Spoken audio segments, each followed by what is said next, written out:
আপনারা নিশ্চয়ই খেয়াল করেছেন বর্তমানে ফেসবুকে অনেক সুন্দর সুন্দর ফটো ফ্রেম পাওয়া যাচ্ছে, যার মাধ্যমে আমাদের ফটোগুলোকে আরো সুন্দর এবং আরো অ্যাট্রাকটিভ করে তুলতে পারি।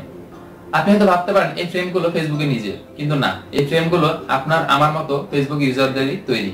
আপনিও চাইলে আপনার তৈরি ফ্রেমটি পাবলিশ করতে পারেন ফেসবুকে এবং সবাই সেটাকে ইউজ করতে পারবে। হ্যাঁ বন্ধুরা, আমি মোহাম্মদ ইনুর ফরাজি, ইউনিগ্রির পক্ষ থেকে আপনাদের সবাইকে স্বাগতম। আজকে আপনাদেরকে শেখাবো কিভাবে আপনারা আপনার ফ্রেমটি ফেসবুকে পাবলিশ করবেন এবং সবাই কিভাবে ইউজ করতে পারবে সেই পুরো বিষয়টি আমি আপনাদেরকে স্টেপ বাই স্টেপ শেখাবো। তো বন্ধুরা, এখন পর্যন্ত যারা আমার চ্যানেলটি সাবস্ক্রাইব করেননি, এক্ষুনি ভিডিওর নিচে লাল সাবস্ক্রাইব বাটনে ক্লিক করে দিন, কারণ আমি আপনাদের জন্য সপ্তাহে 2টি করে ভিডিও আপলোড করি, যে ভিডিওগুলো আপনাদের জন্য খুবই প্রয়োজনীয় এবং খুবই হেল্পফুল। তো বেশি কথা না বলে চলুন কম্পিউটারের ভিতরে ঢুকে পড়ি।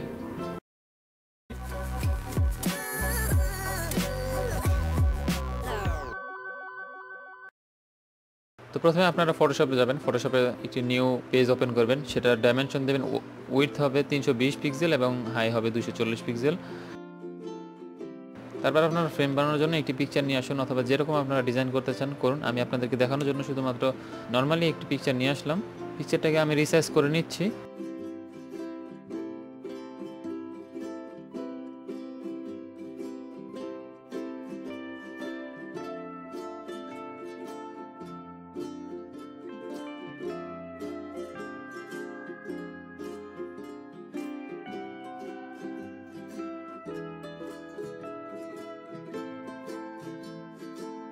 আপনারা অনেক সুন্দরভাবে ফ্রেমটি বানাবেন, আমি আপনাদেরকে শুধুমাত্র টিউটোরিয়াল পারপাসে খুব ইজিলি দেখিয়ে দিচ্ছি।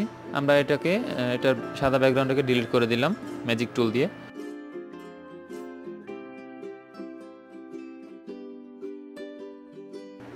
তারপর এটাকে আমরা সেভ দিয়ে দিব।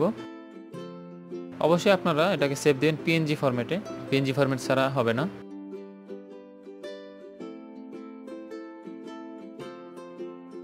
পিএনজি ফরম্যাটে সেভ দেওয়ার পর আপনারা ডেসক্রিপশন বক্স চেক করুন, সেখান থেকে একটি লিঙ্ক পেয়ে যাবেন, সেই লিঙ্কে ক্লিক করবেন। সেই লিঙ্কে ক্লিক করলে এরকম একটি পেজ আসবে, এখান থেকে ক্রিয়েট এ ফ্রেমে ক্লিক করুন। তারপরে এখান থেকে গেট স্টার্টে ক্লিক করবেন, তারপরে আপলোড আর্ট এখানে ক্লিক করার পর আপনি জাস্ট আপনার যে ফ্রেমটি রয়েছে এটাকে সিলেক্ট করে চুজ করে দিন যে আপনি এটাকে আপলোড করতে চান। এখানে আপনি রিসাইজ করে দিন। তারপর আমরা এখান থেকে রিসাইজ করে দেব। আপনারা পাশে দেখতে পাচ্ছেন যে কীরকম রিসাইজ করলে কীরকম দেখাবে, কোন কোন ফোনে, ট্যাবে। সো সেই অনুযায়ী আপনারা রিসাইজ করবেন।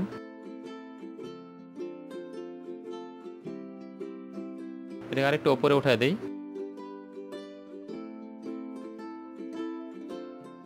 তারপর রিসাইজ হয়ে গেলে আমরা এখানে সেই ফ্রেমটার নাম দিয়ে দিব, যেহেতু লাইকে বস সেরকমই বস নামটাই দিয়ে দিলাম।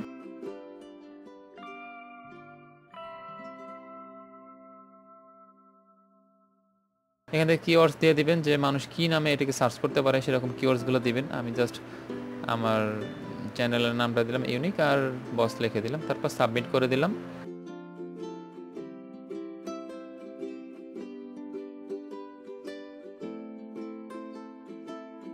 তারপর ওকে প্রেস করুন।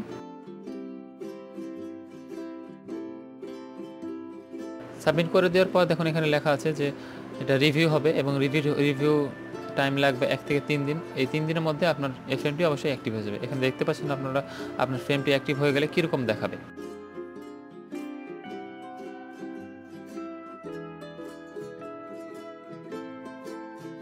যদিও এখন আমার এটি সার্চ করলে দেখাবে না, তবু আমি সার্চ করছি, আপনারা এভাবে সার্চ করে দেখতে পারেন।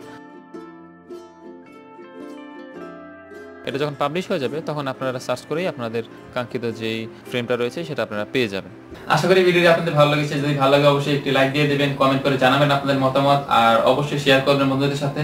আর এমন আরো ভালো ভালো ভিডিও পেতে আমার চ্যানেলটি এক্ষুনি সাবস্ক্রাইব করে রাখুন। Thanks for watching, bye bye.